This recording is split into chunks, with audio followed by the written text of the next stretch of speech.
Hello friends, welcome again to my channel कहानियाँ अजब गज़ब। तो फिर चले आया हूँ फ्रेंड्स आप सब लोगों के लिए एक नई और यूनिक स्टोरी। और स्टोरी का नाम है the haunted places of Indian hills. So friends, without wasting any time, let's start with the haunted places of Indian hills. Dear friends, आज हम बात करेंगे इंडिया के पहाड़ी इलाकों के अलग अलग जगह के हॉन्टेड प्लेसेस के बारे में।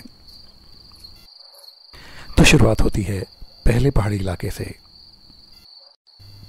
सुबह के 3 बज रहे हैं। राहुल अपना सामान लिए कोहरे में चलता चला जा रहा है। उसे रामनगर जाने वाली बस पकड़नी है जो अगले 10 मिनट में मॉल रोड पर आएगी, यानी कि नैनीताल के मॉल रोड पर। अपना बैग संभालते हुए सड़क पर चलते हुए उसकी नज़र कुछ मीटर आगे एक लकड़ी की बेंच पर पड़ी, जहाँ पर लंबे सफ़ेद लबादे में बैठा एक आदमी था। उस आकृति के पास से गुजरते हुए वह अनायास ही सिहर उठता है। उसमें कुछ अजीब सा था। उसके बेजान चेहरे पर एक खाली दूर की नज़र जो मंद स्ट्रीट लाइट में पूरी तरह से पीली पड़ गई थी उसे दिखाई दी। उसका मन कर रहा था कि वह अपना सामान वहीं छोड़े और अपनी जान बचाकर भाग जाए, पर बेचारा वो ऐसा नहीं कर सकता था। हिम्मत जुटाने से पहले वह मुश्किल से 50 मीटर ही तय कर पाया था। पर कुछ ही देर में जब उसने पीछे मुड़कर देखा तो बेंच खाली था और पूरी रिज खाली थी। वहाँ कोई नहीं था। वह आदमी बस हवा में गायब हो गया था। अगला वाकया, एक पुराने चर्च के सामने एक खुला मैदान था जो रिज के नाम से जाना जाता था। 19वीं सदी में पहाड़ी की चोटी को समतल कर दिया गया था, जिससे एक सुंदर क्षेत्र बन गया जहां से स्थानीय लोग और पर्यटक उत्तरी बर्फीली चोटियों और दक्षिणी पहाड़ियों के मनोरम दृश्य का आनंद ले सकते थे। 1855 में समतलीकरण से पहले रिज एक संकरी गली थी जिसके दोनों ओर दुकानों की कतारें थीं। उस समय उसे अपर बाजार कहा जाता था। 1875 में एक भीषण आग में कई दुकानें जलकर राख हो गई थीं, जिससे ये बाजार नष्ट हो गया था। जले हुए हिस्से पर पुनर्निर्माण प्रतिबंधित कर दिया गया। इसके बजाय प्रभावित दुकानदारों को उस जगह पर मुआवजा दिया गया जिसे अब मॉल रोड के नाम से जाना जाता है। हालांकि 1918 में प्रथम विश्व युद्ध में मित्र राष्ट्रों की अंतिम विजय का जश्न रिज पर मनाया गया था, लेकिन वहाँ एक समय में 150 से कम लोगों के इकट्ठा होने पर सख्त पाबंदी थी। ये प्रतिबंधित बात इसलिए लगाई गई थी ताकि नीचे स्थित जलाशय को असामान्य दबाव से कोई नुकसान न पहुंचे। अब जाहिर है इस प्रतिबंध का पालन नहीं किया जाता रहा। हर दिन बड़ी संख्या में लोग रिच का इस्तेमाल करते रहे और करते हैं, इस बात से अनजान कि वह इसके लिए कितना बड़ा खतरा पैदा कर रहे हैं। और तो और गणतंत्र दिवस समारोह और रैलियों में यहाँ पर धूमधाम से आयोजन किए जाते हैं और हज़ारों की संख्या में दर्शक भी आते हैं। और इसमें भूत प्रेत तो शामिल ही नहीं किए अभी मैंने। जितना ज़्यादा आप रिज पर भूतिया होने की अफवाहों को नज़रअंदाज करेंगे, उतना ही ज़्यादा आपको राहुल जैसे अनुभव वाले लोग कहीं ना कहीं ज़रूर मिल जाएंगे। दूर दराज के कस्बों में कई जगह, खासकर खुली सड़कों पर भी भूतिया घटनाएं हो जाती हैं। उदाहरण के लिए लीजिए स्कैंडल पॉइंट। अविश्वसनीय, खैर मैं क्या कहूँ, यह बात आपको बतानी ही पड़ेगी।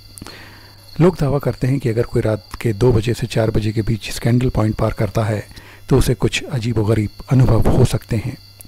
धीमी आवाज़ में बातचीत, अजीबोगरीब आवाज़ें, हवा में इत्र की खुशबू, हंसी की हल्की झनकार और खुशी की किलकारियाँ, और फिर भी वहाँ एक भी इंसान दिखाई नहीं देता। मॉल में एक लोकप्रिय रेस्टोरेंट चलाने वाले एक व्यक्ति का दावा है कि स्कैंडल पॉइंट पर उसे एक ब्रिटिश महिला शादी का जोड़ा पहने खड़ी दिखाई दी थी। जब वह और उसके साथ मौजूद उसके चाचा उस महिला के पास से गुजरे तो उन्हें लगा कि उस समय उन कपड़ों में एक महिला का वहाँ खड़ा होना बहुत ही असामान्य बात है। बाद में उसके चाचा ने उसे बताया कि उन्होंने एक ब्रिटिश महिला नहीं बल्कि उसके भूत को देखा था। ये लोकप्रिय धारणा है कि भारतीय उन्नत अध्ययन संस्थान और समर हिल के बीच का क्षेत्र कहीं ना कहीं जुड़ा हुआ है। जी हाँ, जुड़ा हुआ है भूतिया घटनाओं से। दोनों तरफ घने जंगल जिनमें ऊख के पेड़ ज़्यादा हैं, मनमोहक तो है, लेकिन रात के वक्त माहौल बिल्कुल बदल जाता है। हिमाचल प्रदेश विश्वविद्यालय के कुछ छात्रों ने बहुत दावा किया है कि उन्हें यहाँ एक अंग्रेज़ मिला था जिसने टोपी और लंबा ओवरकोट पहना हुआ था। विश्वविद्यालय से 15 मिनट की दूरी पर एक रैन बसेरे के पास एक छात्र को इस आदमी ने रोका। उस आदमी ने सिगरेट मांगी। चूंकि वह सिगरेट नहीं पीता था, यानी कि वो छात्र सिगरेट नहीं पीता था, इसलिए वह उसे सिगरेट नहीं दे सका। छात्र ने उस आदमी को ये बात बताई और अगले ही पल उसके गाल पर 2 थप्पड़ जड़ दिए। जब उसने उस आदमी की इस गुस्ताखी के लिए उसे मारने के लिए हाथ उठाया तो वह अचानक गायब हो गया। जाहिर है भूत लाइटर भी मांगता है। अगर आपके पास लाइटर नहीं है तो वह कुछ देर चुपचाप आपके बगल में चलता रहता है और फिर अपने आप गायब भी हो जाता है।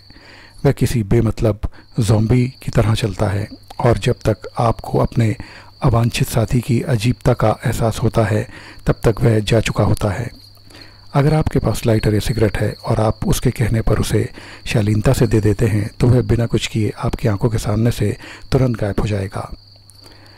जाखू मंदिर के नीचे रिज से यूएस क्लब रोड की भी अपनी डरावनी कहानियां हैं। कहा जाता है कि यहाँ छड़ी की थाप और घोड़े की सरपट दौड़ने की आवाज़ें बड़े अजीब तरीके से सुनाई देती हैं। और तो और लोगों ने आधी रात के आसपास रिचमाउंट क्षेत्र में एक सरपट दौड़ते घोड़े की आवाज़ और घोड़े पर लगने वाले चाबुक की बहुत तेज़ आवाज़ें सुनी हैं। फॉरेस्ट रोड, या जैसे कि इसे लोकप्रिय रूप से लवर्स लेन कहा जाता है, एक और जगह है जहां ब्रिटिश भूत भटकते हैं। अपनी एकांतता के कारण यह किशोरों के लिए मौज मस्ती करने के लिए एक आदर्श जगह है, जहां पहले 5 बेंच हुआ करती थी। चंद्र प्रकाश यूएस क्लब में रहते हैं और नियमित रूप से सुबह शाम इसी सड़क पर लंबी सैर पर जाते हैं। पिछले 2 दशकों से भी ज़्यादा समय से यही उनकी दिनचर्या रही है। वह कलाकार हैं और ये सैर न सिर्फ उन्हें आध्यात्मिक रूप से उत्साहित करती है बल्कि शारीरिक रूप से स्वस्थ भी बनाती है, बल्कि उनके काम में और भी रचनात्मकता लाती है। लगभग 1 दशक पहले ऐसी ही एक शाम को जब वह उस समतल भाग पर पहुंचे जहां 5 बेंचें थीं तो उन्होंने रुककर आराम करने का निर्णय लिया, क्योंकि वो सैर करते करते थक गए थे। सामने फैले खूबसूरत नज़ारों को निहारते हुए वह बेंचों के पास पहुंच ही रहे थे कि तभी उन्हें लगा कि कोई उनके पीछे से आ रहा है। ये सोचकर कि कोई और टहल रहा है, उन्होंने ध्यान नहीं दिया और आगे बढ़ गए। कुछ ही सेकंड बाद उन्हें लगा कि कोई उन्हें टक्कर मार के आगे बढ़ गया है। अब पहाड़ों की श्रृंखलाओं से नज़र हटाकर उन्होंने पहले सामने और फिर पीछे देखा, पर वहाँ कोई नहीं था। हैरान होकर वो वहीं बेंच पर बैठ गए। तभी उन्हें अपनी ज़िंदगी का सबसे बड़ा झटका लगा। वह किसी की गोद में बैठे थे और अचानक चीख मारकर शर्मिंदा होकर उछल पड़े और पीछे देखा तो बेंच खाली थी, वहाँ कोई भी नहीं था। तभी अचानक उन्हें ठंड लगने लगी, बहुत बहुत तेज़ ठंड। चंद्र प्रकाश ने यह समझने की कोशिश ही नहीं की कि आखिर वह था क्या। वह सचमुच उन 5 बेंचेस से कूदकर भाग गए थे। कुछ हफ्तों बाद ही वह फिर उस इलाके में आए और फिर उन्हें उसी अनुभव का एहसास हुआ कि कोई उनके साथ चल रहा है।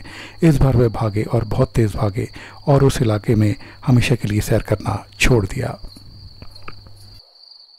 शिमला के पास एक बड़े व्यवसायी हैं सुरेंद्र, जो अब शिमला में एक प्रमुख व्यवसायी हैं। जब 14 साल के थे और 9वीं कक्षा में पढ़ते थे तो उन्हें यहाँ एक अजीबोगरीब अनुभव हुआ था। वे इलाके के पास ट्यूशन पढ़ने जाते थे। ट्यूशन के बाद वे अक्सर छोटा शिमला स्थित अपने घर पहुँचने के लिए मॉल रोड का रास्ता लेते थे। मगर एक दिन अचानक ही उन्होंने भी 5 बेंचेस के पीछे से लंबा एकांत वाला रास्ता लेने का निर्णय किया। जैसे ही वे 5 बेंचेस के पास पहुँचे उन्हें बातचीत की स्पष्ट बुदबुदाहट सुनाई दी, पर वे समझ नहीं पाए कि क्या चर्चा हो रही थी, क्योंकि आवाज़ें बेहद अजीब थीं और भाषा भी उन्हें समझ नहीं आ रही थी। लेकिन वे अलग अलग आवाज़ें पहचान सकते थे। ऐसा लग रहा था कि वहाँ पुरुषों से ज़्यादा महिलाएं हैं। मगर जब सुरेंद्र उस तीखे मोड़ पर मुड़ा जहाँ पर 5 बेंचेस दिखाई देने लगीं तो उसने देखा कि विदेशियों का एक समूह बैठकर बातें कर रहा है।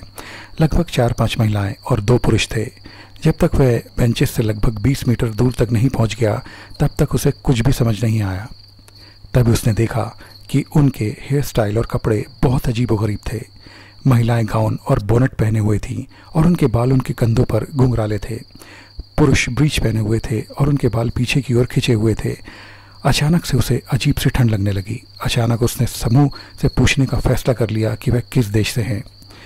कुछ ही सेकंड में वह उनसे बस कुछ ही मीटर की दूरी पर था। उसे असहज और शर्मिंदगी महसूस हुई, क्योंकि उनमें से किसी ने भी उसकी तरफ नहीं देखा। वह वहीं खड़ा रहा। उसकी समझ में नहीं आ रहा था कि वो क्या करे। उसे लगा जैसे उसके पैर, हाथ और गर्दन के पिछले हिस्से में ठंडक फैल गई है। उसे अनदेखा करते हुए उसने फिर भी हिम्मत जुटाई और बोला, माफ़ कीजिए, बीच में बोलने के लिए माफ़ी चाहता हूँ। उसने माफ़ी मांगते हुए कहा और फिर रुक गया। उसे निराशा हुई जब उनमें से किसी ने भी उसकी तरफ मुड़कर भी नहीं देखा, मानो उसने कुछ कहा ही ना हो। उसने उन्हें अपनी मौजूदगी का एहसास दिलाने के लिए मजबूर करने का फैसला कर लिया और फिर सुरेंद्र चिल्लाया, सुना नहीं तुम लोगों ने? मैं तुमसे पूछना चाहता हूँ कि तुम किस देश से आए हो? इस बार उसने और भी ज़ोर से कहा। समूह ने कोई ध्यान नहीं दिया, बस आपस में बात करते हुए वह एक दूसरे को देखकर हंसते चले जा रहे थे। इस बार भी सुरेंद्र रुके नहीं और बोले, क्या तुम बहरे हो? मैं तुम विदेशियों से बात कर रहा हूँ। इस बार उन्होंने गुस्से से कहा। फिर भी कोई जवाब नहीं आया। पीछे से उसे एक कार की घरघराहट सुनाई दी। हैरान और गुस्से से भरा वह एक पल के लिए उस समूह को घूरता रहा। उसने कार रोककर ड्राइवर से इन अजीबोगरीब हेयर स्टाइल और कपड़े वाले लोगों से पूछताछ करने का फैसला किया। वह मुड़ा और कुछ कदम आगे बढ़ा, फिर ये देखने के लिए कि क्या उनके हटने पर कोई प्रतिक्रिया हुई है। उसने पीछे मुड़कर देखा तो बेंचों पर कोई था ही नहीं, एक भी नहीं। वह अविश्वास से देखता रहा जब कार उसके पास से गुजर गई। मॉल रोड के पूर्वी छोर पर एक पुराना होटल है जो पहले प्रसिद्ध हुआ करता था, यानी कि ब्रिटिश राज के दौरान। वहाँ एक महिला मैनेजर थी जो वहाँ पर बहुत लंबे समय से कार्य कर रही थी। विधवाएं और अविवाहित महिलाएं इस होटल को अस्थायी रूप से ठहरने के लिए इस्तेमाल किया करती थीं। उन दिनों क्लब के प्रवेश द्वार के ठीक सामने एक झरना बहता था जिससे एक छोटा तालाब बन जाता था। माना जाता था कि उस तालाब में एक चुड़ैल का वास है। ऐसा कहा जाता था कि वह आत्मा आधी रात को अनजान यात्रियों, खासकर अंग्रेज़ों को अपनी ओर आकर्षित करती थी। सुबह ये यात्री पास में बेहोश पड़े मिलते थे। बाद में तालाब को पत्थरों और शिलाखंडों से भरकर बंद कर दिया गया और कहा जाता है कि उस आत्मा ने किसी अज्ञात स्थान पर निराशा में उस स्थान को छोड़ दिया। तालाब को पानी देने वाला झरना बाद में सूख गया। आम धारणा है कि चुड़ैलें दोपहर 12 बजे से 3 बजे के बीच, जब सूरज अपनी चरम सीमा पर होता है, या आधी रात से सुबह 4 बजे तक पानी के स्रोतों के पास घूमती हैं। लेकिन उनके दिखने के बारे में अलग अलग विवरण हैं, जैसे चमकीले कपड़े और बेढंगे मेकअप में सजी खूबसूरत युवतियाँ, और दूसरी तरफ वह उभरे हुए बड़े बड़े नाखून और दांत और बिखरे लंबे बालों वाली राक्षसी जीव। उन्हें उनके पैरों और हाथों से बचाना जा सकता है जो अंदर की ओर मुड़े हुए हैं। लोक कथाओं के अनुसार वे अपना रूप बदलकर स्त्री, पुरुष या जानवर का रूप धारण कर लेती हैं और उन्हें केवल पुरुष ही देख सकते हैं। शिमला और उसके आसपास कई चुड़ैल बावड़ियाँ हुआ करती थीं। शहरीकरण और वनों की कटाई के कारण अब कई जल स्रोत सूख गए हैं और उनके साथ चुड़ैलों की कहानियाँ भी जुड़ी हैं। सबसे कुख्यात चुड़ैलों की बावड़ियाँ कॉम्बरमेयर ब्रिज, कुंचुम में थीं। इसके बाद यूनाइटेड सर्विसेज क्लब बावड़ी, रेलवे लाइन के पास बालूगंज वाली बावड़ी, संजौली बावड़ी तथा राष्ट्रीय राजमार्ग पर संजौली और छोटा शिमला के बीच वाली बावड़ी। अब एक और दिलचस्प वाकया। रॉकी और उसके दोस्त शिमला से 18 किलोमीटर दूर मशोबरा से वापस आ रहे थे। उन्होंने अभी अभी रॉकी के लिए विदाई समारोह रखा था, यानी कि फेयरवेल। वह जल्दी विदेश में काम करने के लिए भारत छोड़ने वाला था। जब तक वह अपने दोस्तों को ढली और संजौली में उनके घरों पर छोड़ता, तब तक रात के 2 बज चुके थे। अब आखिरकार वैन में संदीप और रॉकी ही बचे थे। जैसे ही वह सेंट बेट्स चौक से गुजरे, एक महिला अचानक वैन के सामने आ गई, मानो कहीं से प्रकट हो गई हो। चौंक कर रॉकी ने ब्रेक पर पैर रख दिए। वैन रुकते ही टायरों की चीख सुनाई दी। क्या बकवास है, संदीप चिल्लाया। अपने दोस्त की घबराई हुई चीख सुनकर रॉकी ने ऊपर देखा, पर वहाँ कोई नहीं था। हे भगवान, उसने सोचा, मैंने ज़रूर उसे टक्कर मारी होगी। उसने दरवाज़ा खोला और तेज़ी से वैन के आगे पहुँचा। औरत सड़क पर उसकी तरफ मुंह करके लेटी हुई थी, टायरों से बस कुछ ही इंच की दूरी पर। उसने उसे देखकर मुस्कुराहट फैलाई और उसने राहत की सांस ली। आखिरकार तेज़ रफ्तार गाड़ी से टकराने के बाद कौन मुस्कुराएगा? क्या ये मर गई? क्या तुमने उसे मारा? संदीप की आवाज़ उसके कंधों के ऊपर से आई। क्या तुम उठ सकती हो? रॉकी ने उससे तुरंत पूछा। उसने हल्का सा सिर हिलाया और फिर धीरे से उठी। उसकी कदकाठी, दुबली पतली, खूबसूरत, बाल लंबे कमर तक लटक रहे थे। उसने साड़ी पहनी हुई थी। हमें बेहद अफसोस है, पता नहीं हम तुम्हें कैसे नहीं देख पाए। संदीप ने महिला को फुटपाथ की ओर ले जाते हुए कहा। उसने उससे पूछा कि क्या वह कहीं उतरना चाहेगी, जबकि रॉकी वैन का मुआयना करके देख रहा था कि कहीं कोई नुकसान तो नहीं हुआ है।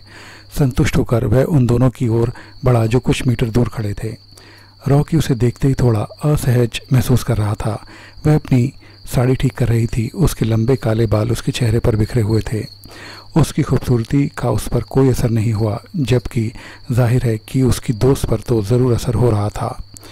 जैसे जैसे वह उनके पास पहुंचा, उसकी बेचैनी बढ़ती गई। संदीप ने कहा, वह छोटा शिमला जाना चाहती है। रॉकी ने उस औरत की तरफ देखा। उसने उसकी तरफ नहीं देखा, लेकिन उसके चेहरे पर एक हल्की सी मुस्कान आ गई, वही मुस्कान जो उसने तब देखी थी जब वह वैन के सामने लेटी हुई थी। अचानक उसे एहसास हुआ कि इस पूरी स्थिति में कुछ अजीब ज़रूर है। आधी रात को वह वहाँ अकेली क्या कर रही थी, और वह इस हादसे से ज़रा भी परेशान नहीं लग रही थी। वैन उसकी जान ले सकती थी और वह दो अनजान आदमियों के साथ बिल्कुल सहज और बहुत कंफर्टेबल लग रही थी। जैसे ही संदीप उसे वैन की ओर ले गया, वह रॉकी के पास से गुजरी और उनकी नज़रें मिली। हड्डियों, खोपड़ियों, सांपों, लंबे बालों, खून से लथपथ और बूढ़ी अस्त व्यस्त औरतों के समुद्र की छवियाँ उसके मुंह के सामने आ गईं। वह रॉकी को देखकर मुस्कुरा रही थी और रॉकी के मन में ये बातें उजागर होने लगी। उसकी नज़रें फेरने या आँख बंद करने की कोशिश सब बेकार थी, और मानो किसी अनजान शक्ति ने रॉकी को सम्मोहित कर लिया हो। और फिर मानो वह सब फिर से दोहराया जा रहा हो। वह उसे सड़क पर लेटी हुई, हंसती हुई और उठकर अपने कपड़ों को झाड़ती हुई दोबारा दिखाई दे रही थी। वह झटके से अपनी मधोशी से बाहर आया और उसके हाथों को फिर से देखा। वह पूरी तरह से अंदर की ओर मुड़े हुए थे। रॉकी ने अपने दोस्त को पकड़ लिया, यानी संदीप को, और उसे वैन में खींच लिया, जबकि संदीप बुदबुदा रहा था, क्या उसे अकेला छोड़ दोगे और उसे यही रहने दोगे, मूर्ख, वह चिल्लाया। तभी रॉकी ने एक्सीलेटर पर अपना पैर दबाया और गाड़ी चला दी। आंख मूंद कर स्टीयरिंग व्हील को पूरी ताकत से पकड़े हुए उसने संदीप की तरफ ध्यान नहीं दिया, जो उसे बहुत बुरा भला कह रहा था। वह घर पहुंचने पर ही रुका। तभी उसने अपने दोस्त संदीप को देखा, जो उसके बगल में बेहोश पड़ा था। रॉकी को पूरा यकीन हो गया था कि यह उस चुड़ैल का ही काम था। आधी रात के आसपास लोकेश संजौली से छोटा शिमला जा रहा था। उसका ध्यान एक ज़रूरी मुकदमे पर था और वह लगभग 30 किलोमीटर प्रति घंटे की रफ्तार से गाड़ी चला रहा था।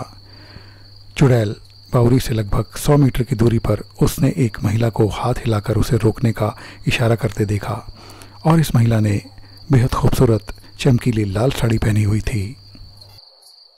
तभी उसके मन में एक बात कौंधी कि उसके पहनावे को देखकर लगता है कि वह ज़रूर किसी शादी में गई होगी। उसने गाड़ी धीमी की और रुकने ही वाला था कि उसने देखा कि वह औरत वहाँ थी ही नहीं। उसने आगे देखा कि वह वहाँ थी, लगभग 100 मीटर दूर। अब बावड़ी के पास खड़ी थी। वह थोड़ा घबराया, पर फिर भी आगे बढ़ा और उसके पास पहुँचते ही फिर से अपनी गति धीमी कर ली। वह बेतहाशा हाथ हिला रही थी। लोकेश को समझ नहीं आ रहा था कि उसने पहले क्या देखा, उसका हाथ या उसका चेहरा, लेकिन इसी वजह से वह जितनी तेज़ी से हो सके गाड़ी भगा ले गया, क्योंकि उसके दोनों हाथ अंदर की ओर मुड़े हुए थे और उसका चेहरा डरावना था। बड़े लाल होठ और लंबे लंबे बड़े दांत जो बाहर निकले हुए थे। जैसे जैसे वह तेज़ी से उसके पास से गुजरा, उसकी चीखें उसके पीछे पीछे आती रहीं।